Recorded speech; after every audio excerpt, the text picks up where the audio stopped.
Здравствуйте! Для того, чтобы ваш замиокулькас активно быстро рос, нужно его периодически подкармливать. Данному замиокулькасу буквально год исполнился, и он уже выдал больше 20 листьев. Это говорит о том, что замиокулькас можно стимулировать, и он выдаст именно столько листьев, как вы его простимулируете. Если абсолютно ничем не подсыпать, не удобрять замиокулькас, он не будет вам выдавать такие листики, как при подкормках. У меня на канале очень много видео про подкормки для замиокулькаса, как я подкармливаю зенти, как подкармливаю черный и простой замиокулькас. Практически для них использую разные подкормки. Смотрите на канале, выбирайте понравившиеся и применяйте для своего растения. А сегодня я вам расскажу, что нужно такое подсыпать именно для замиокулькаса после пересадки, что он быстро нарастил и корневую систему, и клубень, и далее быстро выдал новый росток. Итак, давайте приступим. Для пересадки буду использовать вот такой горшок, 400 грамм. Обожаю такие горшки, потому что у них классный поддон. Если вдруг переливаете ваше растение, обязательно берите именно такие горшки. На дно буду подсыпать камни керамзит. Они прекрасно впитывают влагу, а также корневой системе дают дышать. Также их можно подсыпать сверху грунта. Они, кстати, у меня лежат в некоторых горшках. Это делаю для того, вдруг перелили, и камни керамзит быстренько впитывают влагу и спасают замиокулькас именно от перелива. А также буду использовать древесный уголь, но не буду его подсыпать в грунт, а буду использовать именно его как дренаж. Для того, чтобы подсыпать в маленький горшок именно дренажа, понадобится 1 столовая ложка. А если вы, например, будете его подсыпать в грунт близко к корням, то используйте половину дозы, это примерно чайная ложка на такой горшочек. Для большого горшка понадобится 1 столовая ложка, а если вы подсыпаете сверху, то можно точно так же подсыпать 1 столовую ложку и прикопать грунтом. Кстати, древесный уголь у меня именно для растений, не для шашлыков. Если вы применяете для шашлыков, смотрите на упаковке, нет там никаких либо примесей. Грунт у меня будет очень рыхлый, это торф и вермикулит. В последнее время использую именно такой грунт для своих растений, так как в торфе прекрасно растут без исключения все растения дома. А для подсыпания буду использовать именно рост и развитие Триомикс. Это комплексное минеральное удобрение именно длительного действия для всех комнатных растений, как декоративно-лиственных, так и других. А также оно обеспечивает растение полноценным питанием и бережно взаимодействует с корневой системой, не обжигая ее. Оно эффективно действует буквально в течение 3-4 месяцев.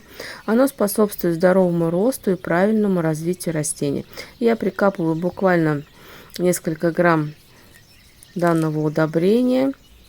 Поливать мы грунт не будем, так как это не мощное удобрение, которое не обжигает. И главная подкормка для данного растения, которую я буду использовать для пересадки. Я также помечу этот горшок, что использовала именно эту подкормку. Это льняной жмых. В составе льняного жмыха содержится большое количество макро- и микроэлементов, таких как калий, фосфор, кальций, марганец, кремний, которые очень хорошо и благоприятно оказывают воздействие на развитие растения в целом. Льняной жмых применяется не только для разрыхления почвы, но и обогащает ее, а также питает растения всеми полезными и нужными микроэлементами. Льняной жмых – это натуральная органическая подкормка. С помощью нее активно и быстро растет растение, а также увеличивается корневая система и очень быстро наращивается листовая масса. Льняной жмых применяется 200 грамм на метр квадратный. Буквально на 400 грамм горшочек я возьму несколько грамм льняного жмыха. Это будет достаточно. Льняной жмых – это более мощное удобрение. В связи с тем, что я уже внесла Триомикс, поэтому льняного жмыха буду добавлять чуть меньше нормы. После того, как добавил льняной жмых, нужно еще немножко присыпать именно грунтом. Можно его разломать. Некоторые его просто размачивают и вносят в сам грунт и уже после просто пересаживают. Вот такой вот горшочек с полным микроэлементов и различных удобрений будет у нас именно для замиокулькаса.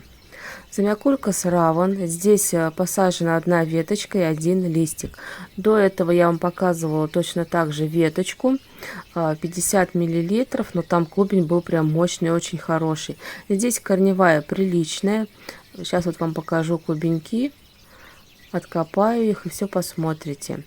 На первый взгляд корневая очень хорошая, корни белые, это говорит о том, что данное растение не было залито и нет никакой гнили.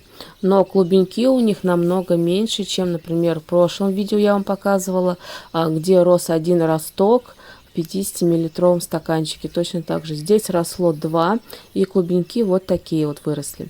Это говорит о том, что даже при одинаковых подкормках, при одинаковом освещении растение может дать совершенно разный результат. Росли они при одинаковых условиях, стояли в одном контейнере под одной фитолампой 35 Вт, а также подсыпала корневин и поливала корневином на первых порах, и далее подкармливала с монокалием фосфат. Но вот видите, результат совершенно разный. И поливать буду щадящим биостимулятором. Это стимулятор хлореллы, очень высокий концентрат именно для стимуляции роста. Хлорелла – это зеленые одноклеточные микроводоросли. Вместо нее можно применять еще и спирулину. Есть специальная спирулина для растений, но я беру из аптеки спирулину. Тоже также отлично действует именно как активатор роста. А дозировки именно данной баночки применяется 35 мл на 2 литра воды. Я в основном применяю 15-17 мл на 1 литр воды. В данном случае у меня всего 50 мл, и я применяю несколько капель именно для полива данного растения. 50 мл будет достаточно. Здесь горшочек всего 400 грамм, и 50 мл, учитывая, что мы не поливали грунт внизу, будет более чем нормально. Грунт рыхлый, вода опускается очень быстро. Можно ли не использовать данные подкормки, а просто опрыскать? Да, конечно, можно. Можно, например, использовать янтарную кислоту. Она также является мощным стимулятором для развития растения. Можно им опрыскивать, если, например, даже растение очень чахло и появились пожелтения листиков. Янтарная кислота – это стимулятор и реаниматор для роста и развития растения. Как применяется янтарная кислота? Именно такая, как у меня. Есть еще в других дозировках, есть янтарин. Смотрите именно на вашей упаковке, как применяется для цветочных культур.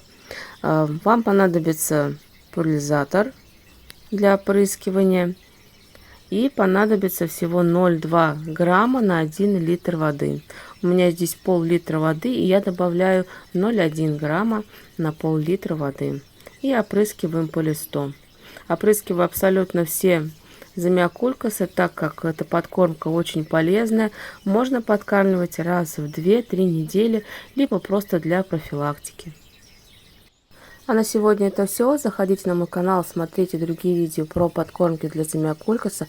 Выбирайте ту подкормку, которая нужна в данный момент вашему цветку. Всем спасибо и до свидания.